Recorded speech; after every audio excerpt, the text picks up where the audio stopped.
Olá pessoal, sou Andy Hoops. Recentemente fiz um vídeo sobre os 10 maiores movimentos assinatura na história da NBA. Devido à demanda popular, veremos mais movimentos assinatura. Na primeira parte, cobri 10 movimentos assinatura. O link para esse vídeo está na descrição. Confira se você ainda não viu. Ok, vamos iniciar. Esta é a parte 2. Número 10. O passo para trás de James Harden. Isso foi uma menção honrosa no meu vídeo anterior, mas merece um lugar neste. O passo para trás de James Harden se destaca por ser realizado de forma muito natural e sem esforço. Geralmente, quando os jogadores dão passos para trás, eles iniciam o ataque à cesta e recuam muito rápido. Mas o passo para trás do Harden não é assim, ele mal se move quando faz isso. Ele encara o defensor, dá um passo para trás ou para o lado, obtendo todo o espaço necessário. Harden consegue fazer isso tão bem porque é excelente em provocar faltas. Os defensores não podem ficar muito perto dele, ou ele poderia induzi-los a se estenderem. Além disso, os defensores não conseguem marcá-lo de perto, pois ele é habilidoso em ultrapassá-los e ir em direção à cesta. Seu passo para trás é tão eficaz devido ao espaço que ele cria. Número 9. O Jab Step de Carmelo Anthony. Melo é conhecido por muitas coisas, intimidando pessoas no post com movimentos de giro e fadeaways, mas nenhum é tão icônico quanto seu passo de jab assinatura. O passo de jab de Melo não é chamativo ou emocionante, mas ele o faz constantemente. Embora a NBA não registre estatísticas, tenho certeza de que ele o fez pelo menos 10 vezes por jogo em Nova York. Outros jogadores também usam o passo de jab, mas ninguém tanto quanto Melo. O objetivo do passo de jab é entrar em uma posição de ameaça tripla. Isso permite que Melo encare seu defensor e atire um jumper, passe por eles ou os poste e jogue bola de valentão na pintura. Seus passos de jab também geram controvérsia. Melo nunca foi conhecido como um grande passador e ele segura a bola muito tempo. Quando a multidão o vê pegar a bola no cotovelo e fazer passos de jab, você sabe que ele não vai passar a bola. Ele vai ou marcar ou errar. E como seus companheiros se afastam para lhe dar espaço, as chances de um rebote ofensivo são mínimas. Nos últimos anos, Melo geralmente só dá um pulo após alguns passos de jab, mas no passado seus passos de jab o posicionavam bem para marcar. Honestamente, não curto muito seu jab, mas é sua marca registrada e foi letal no auge da carreira. Número 8. O fingimento de arremesso do Dwyane Wade. Outro movimento assinatura bastante controverso, pois a equipe adversária sempre odeia isso. Jogadores da liga adotaram a tática, causando ódio geral. Em 2011, a NBA mudou a regra devido ao abuso do fingimento de arremesso por Dwyane Wade. Agora, jogadores que tentam provocar falta pulando no corpo de um defensor não receberão mais a chamada. Outros jogadores como Kevin Durant e Kevin Martin também influenciaram a mudança de regra, mas foi principalmente Dwyane Wade. Muitos acham que é apenas um fingimento de arremesso comum, mas o do Wade era extremamente convincente. E ainda é o jeito que ele faz. Parece que vai fazer um arremesso normal, mas na verdade não faz. O fingimento de arremesso do Wade está presente na maioria dos relatórios de observação das outras equipes. Os treinadores têm que constantemente alertar seus jogadores para não caírem em seu fingimento.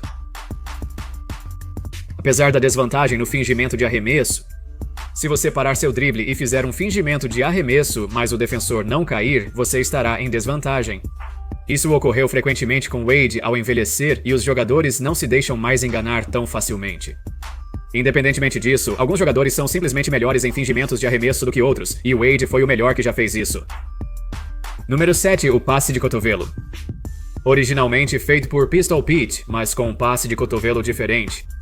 Ele não quicava a bola no cotovelo, mas chamava de passe de cotovelo porque é necessário estalar o cotovelo com muita força ao executá-lo. Este vídeo ilustra o que estou dizendo. É essencialmente um passe sem olhar, mas ele estala o pulso e o cotovelo com força para criar essa ilusão. Nos anos 70, ele era o jogador mais divertido da liga, e momentos assim explicam o porquê.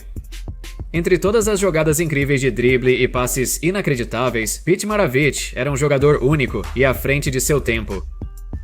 Outro passe de cotovelo memorável foi o de Jason Williams, onde ele literalmente rebateu a bola com o cotovelo. Porém, ele não fazia isso com tanta frequência. Às vezes víamos Williams fazer o passe de cotovelo, mas no geral ele sempre fazia passes loucos. Tanto Pistol Pete quanto White Chocolate fizeram passes loucos. O passe de cotovelo era apenas um deles. Número 6. O crossover matador de Tim Hardaway. Mencionei brevemente o crossover de Hardaway na primeira parte, mas o que o tornava tão diferente do crossover moderno é que ele não arrastava tanto a bola. O crossover de Hardaway era muito limpo. Nos anos 90, havia pouquíssimos armadores tão rápidos, fortes e atléticos quanto Tim Hardaway. Como parte do trio Tim Hardaway, Mitch Richmond e Chris Mullin em Golden State, Hardaway se fez um nome como o armador mais explosivo de toda a liga. Por 3 temporadas seguidas, ele teve uma média de cerca de 20 pontos e 10 assistências por jogo. Os Warriors eram uma das melhores equipes ofensivas da liga, jogando em um ritmo extremamente acelerado. Infelizmente para Hardaway, em 1993, durante um treino, ele rompeu um ligamento do joelho esquerdo e depois de levar um ano para se recuperar, seu crossover ainda parecia bom, mas ele nunca mais foi o mesmo jogador. Ao longo dos anos, Hardaway foi lentamente esquecido e o crossover foi reinventado por jogadores mais populares, mas ninguém pode imitar seu crossover matador. Número 5. Shake and Bake do Jamal Crawford. Sobre crossovers, Jamal Crawford provavelmente tem o mais único que já vimos. É um movimento que ele fez em toda a sua carreira. Para cada equipe em que jogou, ele às vezes usa o movimento para animar a torcida. Mesmo em idade avançada, seu shake and bake continua suave como sempre. O movimento é muito difícil de executar durante um jogo. Existem diversos vídeos de Crawford ensinando seu icônico shake and bake, mas ainda assim é bem desafiador. Se feito incorretamente, será considerado andada. Embora o movimento dobre um pouco as regras, de qualquer forma, ainda é incrível assistir e eu não acho que ninguém tenha feito isso com sucesso além de Crawford. Em outros movimentos legais, jogadores tentam copiá-lo e incorporá-lo em seus jogos, mas ninguém conseguiu replicar o shake and bake. Número 4. O fingimento com uma mão de Michael Jordan. Em vídeos de destaque de Michael Jordan, é comum ver seu icônico falso movimento de mão. Ele fazia isso tão bem porque tinha mãos enormes. Além disso, é porque ele é o Michael Jordan. Ele ameaça de qualquer lugar da quadra, então o menor movimento pega os defensores de surpresa. O fingimento com uma mão não foi muito replicado. A maioria dos jogadores que já fizeram isso antes eram homens grandes, pois geralmente têm mãos maiores. Contudo, alguns alas também o fizeram recentemente. Kawhi Leonard faz isso ocasionalmente porque também tem mãos bem grandes.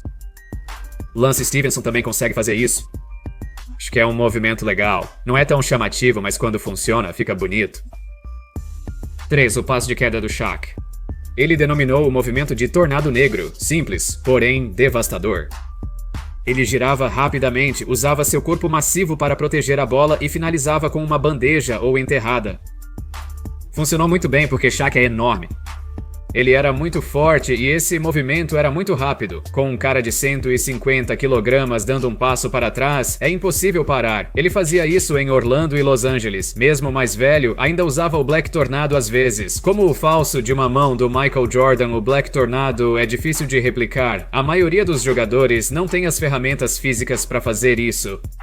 Apesar do tamanho de Shaq, ele ainda era muito rápido no poste e sua força superava todos. Desde a aposentadoria de Shaq, não vimos outro pivô tão dominante quanto ele. Número 2. O flutuador de Tony Parker.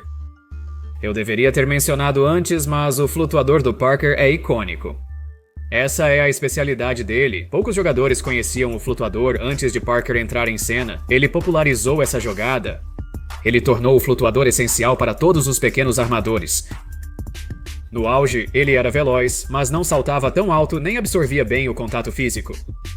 Ele costuma evitar o contato, buscando marcar pontos sem esbarrar ou pular sobre as pessoas. Foi aí que entrou o arremesso flutuante, uma maneira dele marcar pontos sobre defensores mais altos. Com o tempo, muitos armadores também adotaram o arremesso flutuante.